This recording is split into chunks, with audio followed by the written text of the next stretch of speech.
Tapi yang menentukan kita nanti untuk ke dalam hidup yang kekal, tidak diukur berapa kita terima, tidak diukur berapa kita memiliki, tidak diukur berapa umur kita, tapi diukur sejauh mana kita mengutamakan firman Tuhan, sejauh mana kita berani melakukan firman Tuhan. Itu sebabnya saudara-saudaraku, di dalam kitab Injil Yohanes itu tadi, pasal yang kedua itu, Ibu Yesus memberikan satu ajaran kepada semua pelayan-pelayan itu. Apa saja yang dikatakan kepadamu, buatlah itu. Di akhir zaman ini menjadi penurut itu susah, saudaraku.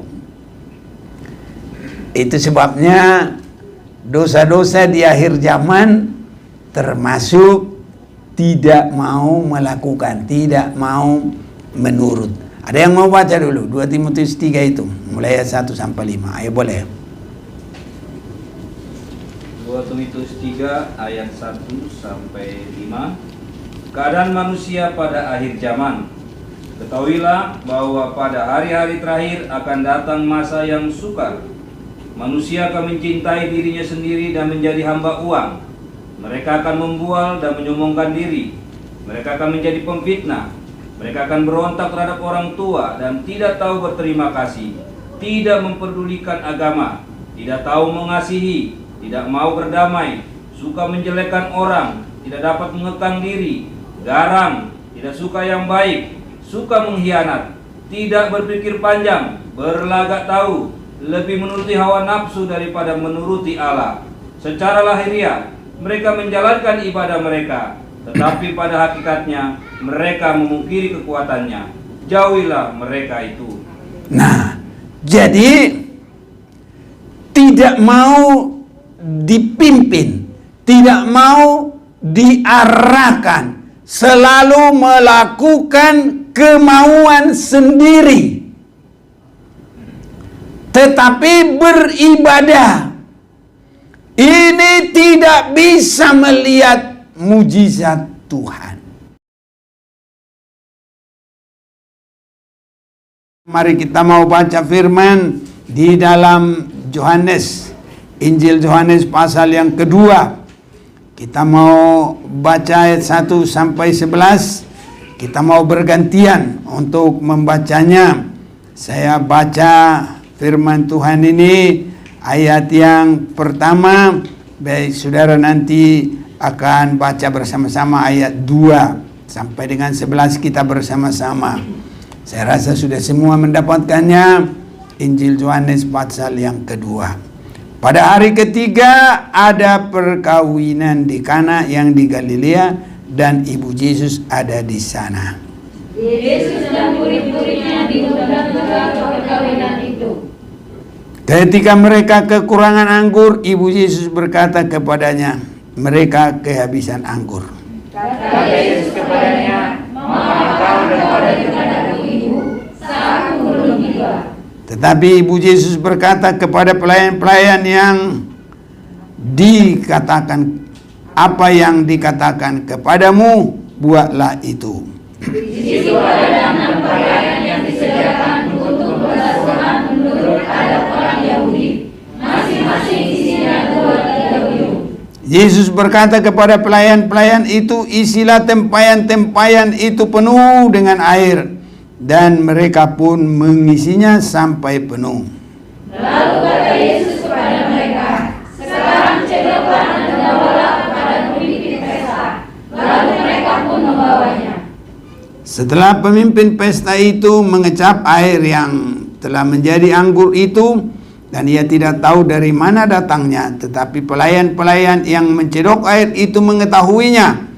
Ia memanggil mempelai laki-laki Dan berkata kepadanya, "Setiap orang menghidangkan anggur yang baik dahulu, dan sesudah orang puas minum, barulah yang kurang baik. Akan tetapi kau menyimpan anggur yang baik sampai sekarang." bersama kita.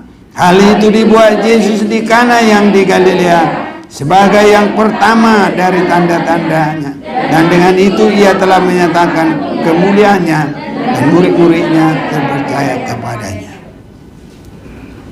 Saudara-saudaraku, ini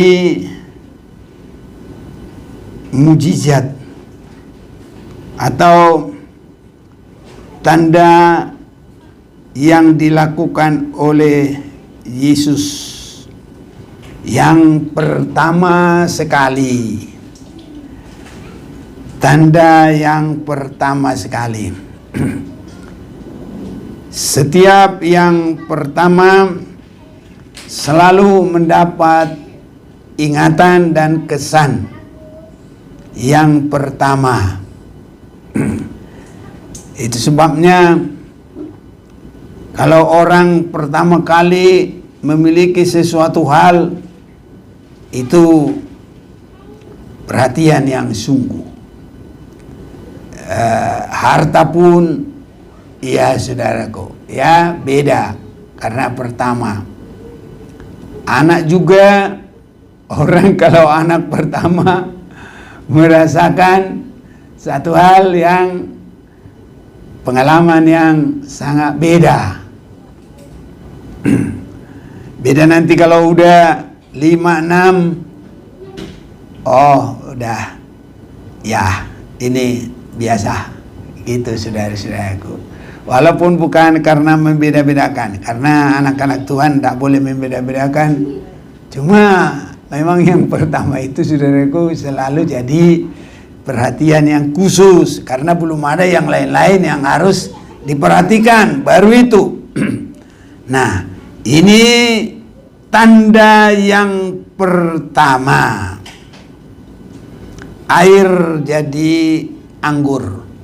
Karena kehabisan anggur, dan bangsa Israel itu dalam pestanya itu sudah merupakan ya indah bagi mereka kalau sepanjang pesta itu biasa sekitar sampai 7 hari itu harus cukup, dan kalau tidak ada anggurnya malu saudaraku.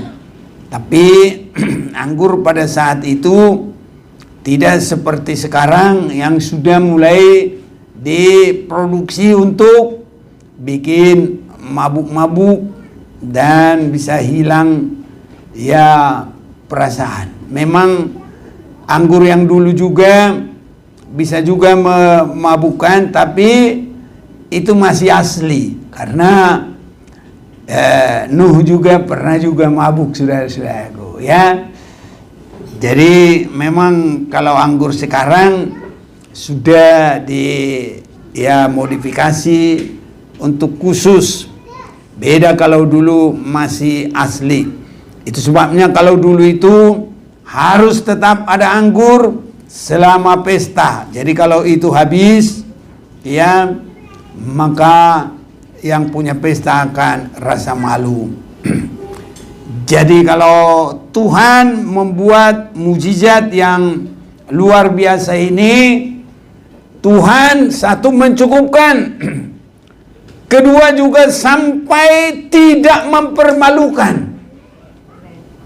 Anak-anak Tuhan yang mengikuti Tuhan kalau baik, Tuhan tidak permalukan, dijaga saudaraku. Anak-anakku ini jangan sampai malu. Jadi kalau Tuhan memberkati kita tidak dipermalukan, ya semuanya saudaraku harus indah. Tidak minta-minta, tidak ya jadi gembel lah. Ya walaupun kita tidak menghina kalau mungkin ada orang berpengalaman gembel, tapi kalau kita sungguh-sungguh, ya perhatian Tuhan itu sampai sejauh itu saudara-saudaraku. Tuhan perhatikan. Jadi Tuhan kita itu sangat baik. Mulai dari kita disebutkan seperti Raja Daud dalam Mazmur 37, dahulu aku muda, sekarang sudah tua, Tidak pernah kulihat orang benar itu ditinggalkan. Tidak pernah dia dibiarkan meminta-minta. Nah, ini saudaraku. Sampai pun Tuhan tidak membiarkan pinjam meminjam. Ya, asal kita tetap di dalam kebenaran Tuhan. Tapi kalau tidak di dalam kebenaran Tuhan, semua yang mempermalukan itu bisa datang. Tapi kalau kita pelaku kehendak Tuhan, Tuhan tidak membiarkan kita dipermalukan, karena kita adalah kekasih-kekasihnya Tuhan. Ini saudara-saudaraku. Jadi mujizat yang pertama di sini itu ada juga kaitannya kepada berkat yang diberikan kepada Abraham. Karena itu ada juga merupakan berkat yang pertama yang sampai kepada berkat semua manusia. Tadi kita sudah baca itu bahwa di dalam penurutan Abraham itu semua manusia di bumi itu bisa mendapat berkat. Nah, ini saudara-saudaraku, dalam Kejadian pasal 22 itu ya, bahwa berkat kepada Abraham itu luar biasa besar. Kejadian 22 ayat 18, oleh keturunanmu lah semua bangsa di bumi akan mendapat berkat, karena engkau mendengarkan firman-Ku. Jadi kita juga di dalam Yesus bisa mengalami mendapat berkat, saudara-saudaraku. Hanya satu perkara di sini kita lihat dalam Yohanes pasal 2 ayat 5. Tetapi ibu Yesus berkata kepada pelayan-pelayan, apa yang dikatakan kepadamu, buatlah itu. Jadi sama dengan kepada Abraham. Cara untuk mendapatkan mujizat itu adalah lakukan firman Tuhan. Apa saja pun yang dikatakan kepadamu, buatlah itu. Jadi melakukan firman Tuhan itulah awal dari terjadi pertolongan Tuhan. Itulah awal terjadinya mujizat Tuhan.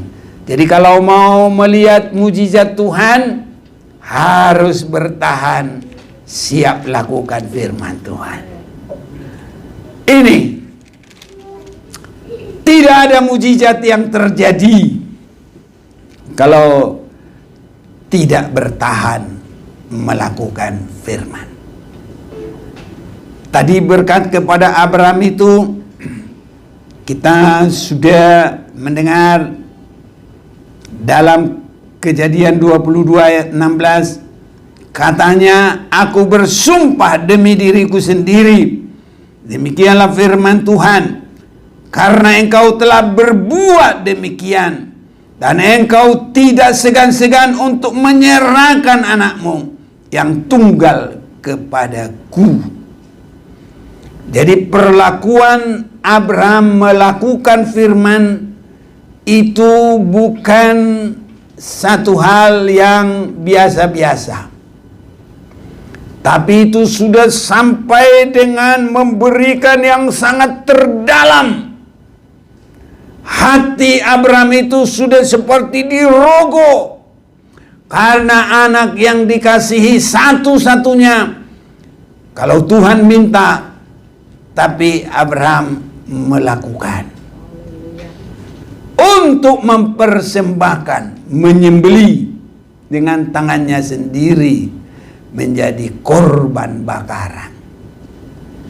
Ini saudara-saudaraku. Jadi melakukan firman itu bukan hanya biasa-biasa. Seandainya kita siap selalu memberi dari penghasilan kita 1/10, oh itu belum terlalu. Kita masih ada 9. Tapi kalau Abraham, anaknya nggak ada 10, cuma 1. Yang diminta 1 itu habis, saudaraku. Itu sebabnya kita lihat Abraham itu melakukan sudah sangat terdalam, sudah sangat berat. Bahkan dia juga memandang kepada kasih Allah. Dalam Yohanes pasal 3 ayat yang ke-16, karena demikian Allah mengasihi dunia ini sehingga dikaruniakannya anaknya yang satu-satunya, ya, supaya barang siapa yang percaya kepadanya tidak binasa, melainkan beroleh hidup yang kekal. Jadi Abraham sudah meniru kasih Allah, perbuatan Allah. Setiap kita mau melakukan firman Tuhan itu karena kita mengasihi Tuhan. Dan kasih kepada Tuhan adalah melakukan firman Tuhan. Jadi kalau orang mengasihi Allah tapi katanya tidak mau berusaha melakukan firman, itu namanya omdo, omong doang, alias bohong. Nah, dalam 1 Yohanes pasal yang ke-3 atau ayat pasal 5 lah, ayat 3. Ayat 3. Sebab inilah kasih kepada Allah, yaitu bahwa kita menuruti perintah-perintahnya. Perintah-perintahnya itu tidak berat. Haleluya. Apakah kita mengasihi Tuhan? Mulailah kita belajar melakukan firman Tuhan. Dalam peningkatan kerohanian harus sampai melakukan firman Tuhan. Sebab satu tingkat memang Tuhan memberikan anugerah bagi kita, kita semua menerima. Sampai kepada keselamatan, itu bukan perbuatan kita. Karena Yesus sendiri yang mengalahkan maut, yang membayar dosa, yang mengalahkan iblis, yang mengambil kunci maut. Itu semua kita terima dari Tuhan. Tapi untuk meningkat di dalam Tuhan, untuk masuk dalam kerajaan surga, harus jadi pelaku firman Tuhan. Apapun manusia, bahkan kalau salah melakukan, tidak boleh masuk ke dalam kerajaan surga. Jadi sesudah menerima harus bisa mengerjakan. Jadi kalau kita diberi keselamatan, kerjakanlah keselamatan itu. Jadi kita harus dibimbing sampai menjadi pelaku. Mengerjakan keselamatan itu adalah bagaikan kita digembalakan mengikut Yesus dengan mendengarkan suaranya, ikut, mendengar suara ikut, mendengar suara ikut. Nah, semakin kita melakukan firman secara keseluruhan, itu kita mengikut Yesus dengan sepenuh. Dengan apa orang sekarang ini mengikut Tuhan? Dengan memperhatikan firman, melakukan. Nah, jadi kalau kita menyanyi, ku ikuti kemanakah engkau,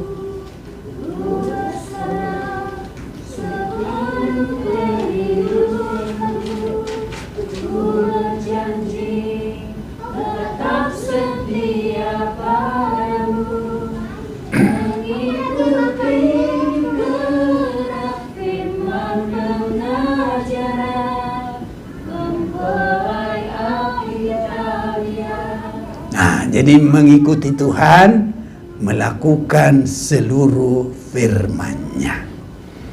Bahkan itulah yang disebut juga mengasihi Tuhan. Jadi saudara-saudaraku, bagi kita ini, apapun yang terjadi, sesudah kita menerima, harus sampai melakukan firman Tuhan. Menerima keselamatan, menerima berkat-berkat. Nah, kalau kita menerima, itu masih kita di bumi ini. Tapi untuk naik ke surga, terangkat, itu melakukan firman, saudaraku. Itu sebabnya banyak orang menerima, tapi suatu waktu bukan semua orang yang berseru-seru Tuhan, Tuhan masuk ke dalam kerajaan surga. Jadi siapa yang melakukan kehendak Bapa? Jadi harus sampai sesudah menerima, harus menjadi pelaku. Itu sebabnya saudara-saudaraku, di dalam, kalau kita baca Filipi pasal yang kedua ayat 12, ada yang bantu tolong. Filipi 3 ayat yang ke Filipi 2 ayat yang ke-13 12. Hai saudara-saudaraku yang kekasih, kamu senantiasa taat. Karena itu tetaplah kerjakan keselamatanmu dengan takut dan gentar.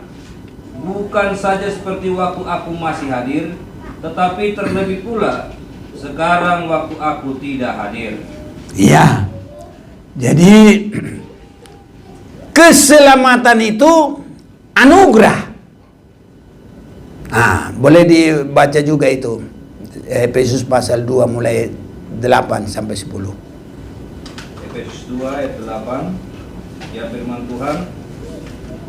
Sebab karena kasih karunia kamu diselamatkan oleh iman. Itu bukan hasil usahamu, tetapi pemberian Allah. Itu bukan hasil pekerjaanmu. Jangan ada orang yang memegahkan diri. Karena kita ini buatan Allah, diciptakan dalam Kristus Yesus untuk melakukan pekerjaan baik yang dipersiapkan Allah sebelumnya. Ia mau supaya kita hidup di dalamnya. Iya. Jadi tidak boleh hanya anugerah.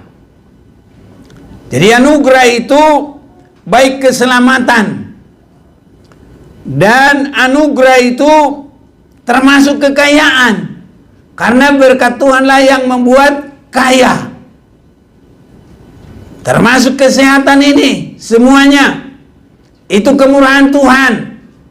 Amin, saudaraku.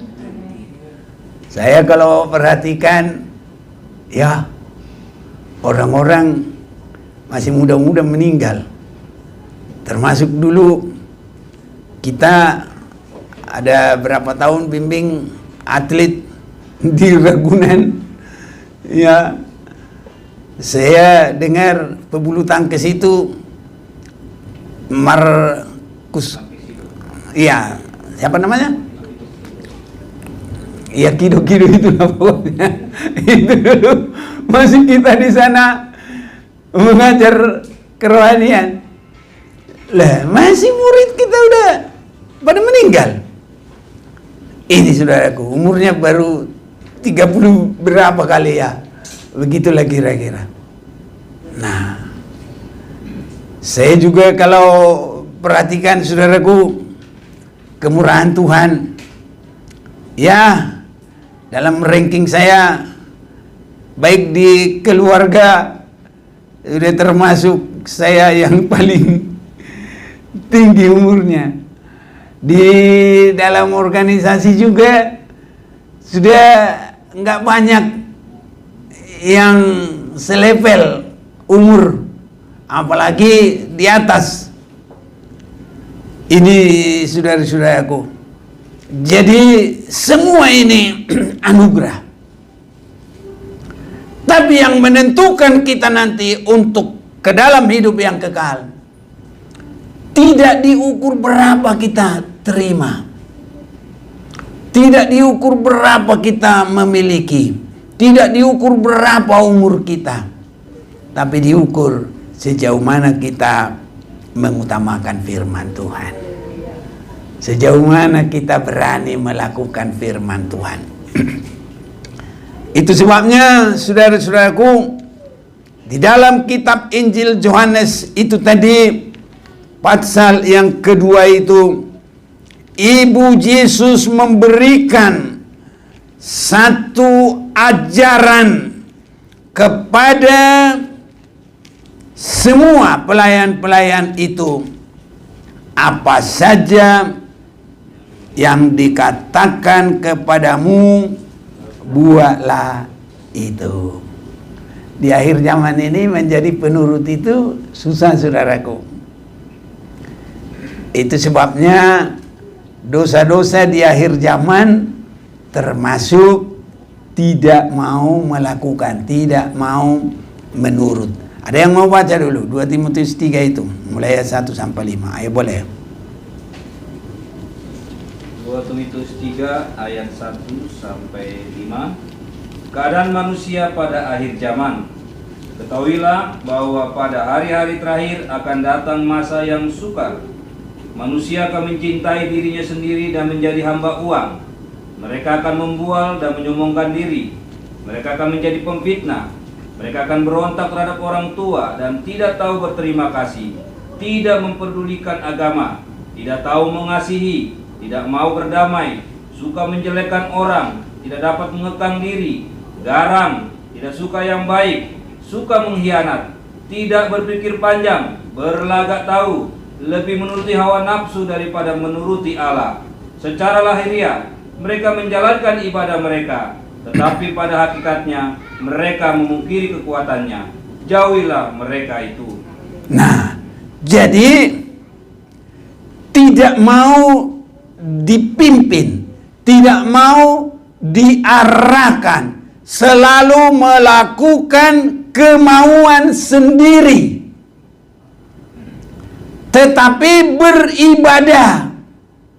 Ini tidak bisa melihat mujizat Tuhan. Bahkan kalau begini, saudara-saudaraku, tidak mau melakukan firman Tuhan, terlebih semua nanti ditolak. Apapun, melayani, ke gereja, tapi ditolak. Karena kita kalau sudah mendapat anugerah dari Tuhan, harus menyerahkan diri. Seperti Yesus.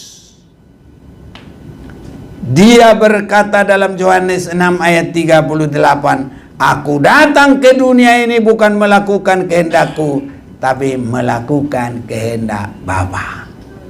Amin, saudaraku. Kalau pengikut Yesus ya harus begitu.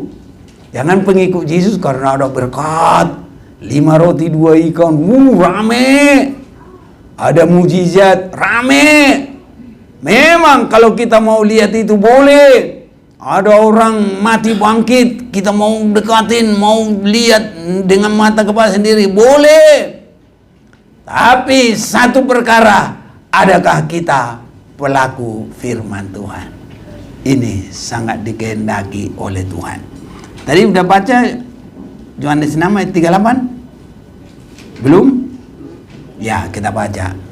Yohanes 6 ayat 38. Sebab aku telah turun dari sorga bukan untuk melakukan kehendakku, tetapi untuk melakukan kehendak Dia yang telah mengutus aku. Apa artinya ini? Di dalam seluruh kehidupannya, Yesus menetapkan semua hidupku ini melakukan kehendak Bapa. Haleluya, saudaraku. Jadi kalau kita menyanyi, Adapun hidupku ini bukannya aku lagi, melainkan Kristus hidup dalamku. Itu artinya apa? Melakukan kehendak Bapa. Jangan asal Kristus hidup, nanti disakiti terus. Jadi kalau menyenangkan Tuhan, melakukan kehendak Bapa. Haleluya, saudaraku. Nah, jadi permulaan adanya mujizat itu yang disebut mujizat pertama. Disebut juga mujizat pertama. Itu Ibu Yesus berkata kepada semua pelayan, apa saja yang disuruhkan kepadamu, buatlah itu. Jadi kita semua diajari ibu itu menunjukkan. Nah, kita baca saja ini 1 Tesalonika 2 ayat 7. Tapi kami berlaku ramah di antara kamu, sama seperti seorang ibu mengasuh dan merawati anaknya. Mengasuh dan merawat lewat firman Tuhan, biar semua jadi pelaku, sehingga kita akan semakin segambar dengan Tuhan. Ini saudara-saudaraku, ya, supaya kita semakin masuk dalam kedewasaan rohani. Ya, jadi ibu itu adalah merawat anak-anaknya, mengasuh. Dalam penggembalaan rohani kita lah diasuh. Kalau jasmani ini ada pengasuhnya. Nah, ini mana ini anak-anak ini? Itu orang tuanya yang ngasuh itu. Tapi kalau rohani ini, penggembalaan itu yang ngasuh. Haleluya, saudaraku. Begitu. Nah, jadi dalam penggembalaan itu diasuh, dirawat.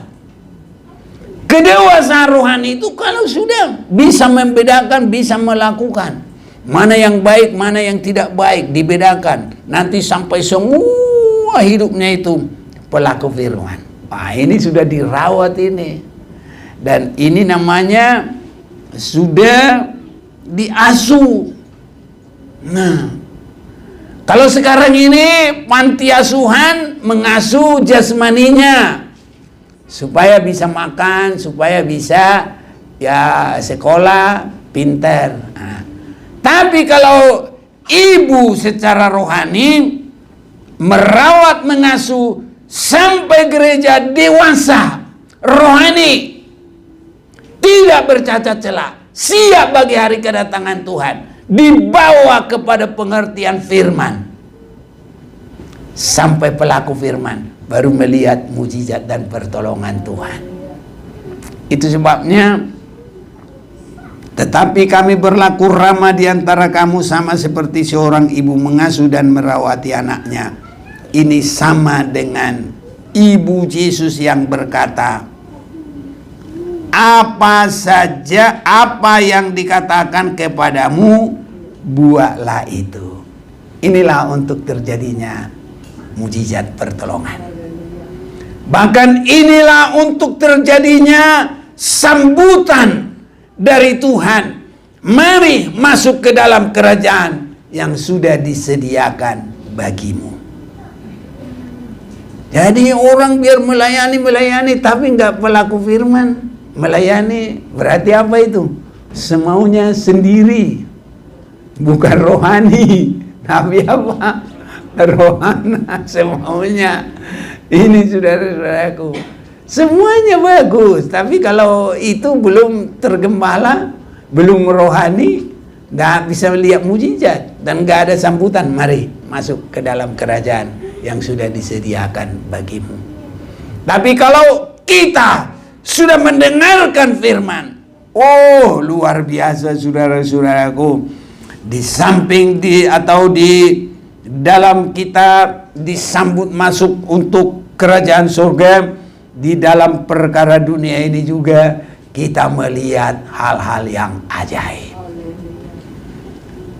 Terjadi saudaraku yang mengagumkan, kagum orang. Ya, kalau sudah terjadi mujizat itu, ada orang yang berkata begini, dan berkata kepadanya, setiap orang menghidangkan anggur yang baik dahulu, dan sesudah orang puas minum, barulah yang kurang baik.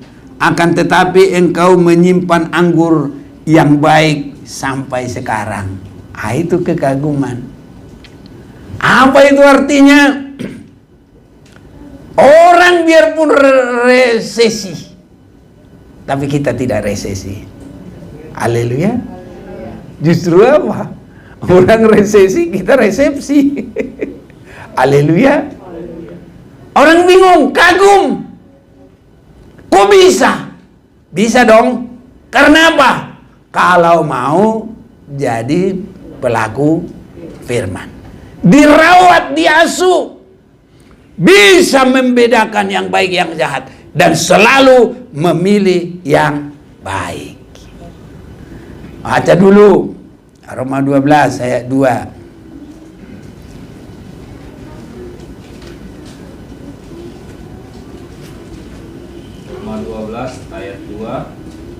Janganlah kamu menjadi serupa dengan dunia ini, tetapi berubahlah oleh pembaharuan budimu, sehingga kamu dapat membedakan manakah kehendak Allah, apa yang baik, yang berkenan kepada Allah, dan yang sempurna.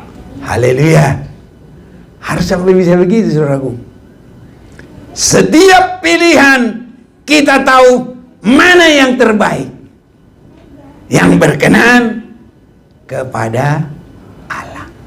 Jangan berkenan hanya kepada orang, saudaraku. Karena kadang-kadang orang itu kan keinginan daging. Jadi harus itu. Contohnya, saudaraku, ada orang sudah melanggar dalam pernikahan. Aku harus poligami, berkati aku pendeta. Boleh nggak poligami orang Kristen? Ya nggak boleh. Tapi karena dia pikir kasih itu nggak mau nurut ini pendeta ini. Lah, kita bukan menyenangkan orang kalau udah berbuat dosa. Harus menyenangkan Tuhan. Harus berkata dengan tegas, tidak boleh, jangan. Orang Kristen dua menjadi satu dan tidak boleh dipisahkan. Harus berani begitu, saudara-saudaraku. Jadi kadang-kadang ya begitulah. Wah, nggak ada kasihnya. Nah, loh, kita harus diasuh kepada kehendak Allah, bukan kehendak daging, bukan kehendak manusia, bukan kehendak dosa. Ya, Simpson aja kalau dia meletakkan kaitan kasihnya kepada yang bukan kepada Tuhan. Simpson yang memiliki ketujuh roh Allah kuat luar biasa, bisa hancur lebur. Akhirnya harus matanya cungkil dua-dua, buta, saudaraku. Dan dia harus pilih mati dengan menolak kedua tiang dari gedungnya Dagon itu. Akhirnya gedung itu runtuh dan dia mati bersama dengan orang Filistin yang banyak itu, saudara-saudaraku. Ini karena keinginan dagingnya. Jadi kita harus bisa membedakan sampai terus menerus melakukan kehendak Bapa. Itu kedewasaan rohani. Ke situ kita diasuh dan dirawat, berkembang dalam rohani ini, sehat, kuat, melakukan kehendak Tuhan, kuat di dalam Tuhan. Dan kita semua harus kuat di dalam Tuhan. Amin, saudaraku. Tertulis enggak di Alkitab? Tertulis Efesus pasal yang ke-6. Ya. Ayo kita mau baca ini. Dalam Efesus pasal yang ke-6 kita mulai baca dulu ayat yang ke-10. Akhirnya hendaklah kamu kuat di dalam Tuhan. Amin, saudaraku. Bagaimana itu bisa kuat? Dirawat dulu. Mulai lahir baru, bisa membedakan mana yang baik, baru dirawat sama ibu. Apa saja yang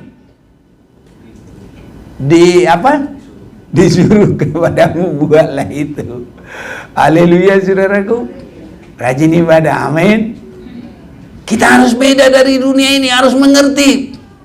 Kita tidak mengerti manusia-manusia nanti mau kemana. Biarpun sama-sama bergereja, biar sama-sama ada pendetanya, biar sama-sama kelihatannya berkhotbah, memuji Tuhan, tapi tujuan masing-masing beda. Tapi kalau kita harus sampai dirawat dan nanti pada waktunya Tuhan berkata, masuklah ke dalam kerajaan yang sudah disediakan bagimu. Haleluya, saudaraku. Ini harus semakin terjadi bagi kita. Akhirnya hendaklah kamu kuat dalam Tuhan. Nah, tadinya Simpson juga kuat di dalam Tuhan, tapi lama-lama dia melakukan kehendak manusia. Akhirnya semua kekuatannya habis, runtuh, saudara-saudaraku. Ya, itu sebabnya kita harus senantiasa mengenakan perlengkapan senjata Allah supaya kita dapat bertahan melawan tipu muslihat iblis.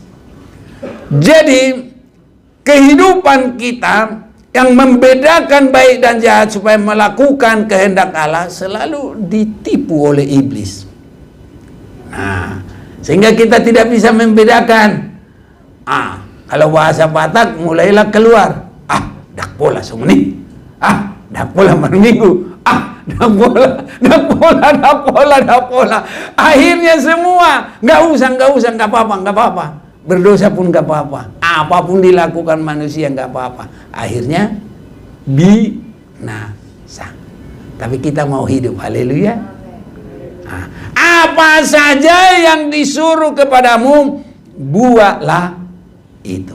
Haleluya, saudaraku. Nah, banyak nanti firman Tuhan. Jangan langsung kita salah prasangka. Nah, ini ditipu setan, saudaraku.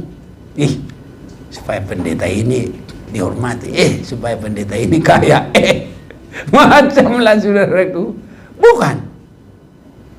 Karena setiap melakukan firman, Tuhan yang berurusan untuk memberkati. Nah, jadi kalau ada ibu yang mengasuh merawat dan seperti ibu Yesus, apa saja yang disuruh kepadamu, buatlah itu. Itu kemurahan Tuhan. Karena itu permulaan mujizat. Susah Abraham untuk melakukan, karena ada firman dari Allah, persembahkanlah anakmu yang engkau kasih yang satu-satunya. Susah, saudaraku. Tapi kalau ada firman itu permulaan terjadi mujizat yang luar biasa. Ini kita ini perlu mujizat. Apalagi menghadapi zaman akhir. Banyak kesulitan.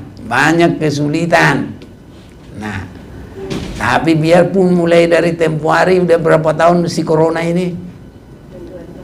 Udah 2 tahun lebih ya. Nggak apa-apa. Tuhan pelihara kita. Tuhan jaga kita. Tuhan tolong kita. Ibadah aja yang terus yang baik-baik. Apa aja yang disuruh Tuhan lakukan, pasti keberkatan. Nggak usah khawatir, saudaraku. Nggak ada dari kita yang kena si corona mati karena si corona. Nggak ada. Dan nggak ada yang jadi miskin sampai sekarang kita. Ya kalau disuruh ayo dulu kita makan panggang, pasti ada duit-duitnya. Kumpul dulu makan BPK, pasti ada, saudaraku. Ya, adalah. Siapa yang nggak punya duit? Ayo tunjuk tangan biar kita doain. Semua punya duit kan? Masih Excel aja punya duit. Dia belum kerja. Duitmu berapa, Pung? Ayo, belum dihitung. Ada lebih 100. Beli lebih ya? Oh, dia aja bisa beli BPK. Luar biasa, saudaraku. Kita di dalam Tuhan ini luar biasa. Haleluya. Tapi yang bikin luar biasa, apa saja yang disuruh kepadamu, buatlah itu. Jadi jangan bandel-bandel, jangan suka tartur. Nabi, Tuhan mampukan saya seperti Abraham. Amin saudaraku. Tidak ada pakai tartur dia. Pagi-pagi cepat, biar berat, pagi-pagi cepat. Karena itu permulaan terjadinya mujizat. Jadi ada nyanyinya lagi itu, mujizat pertama.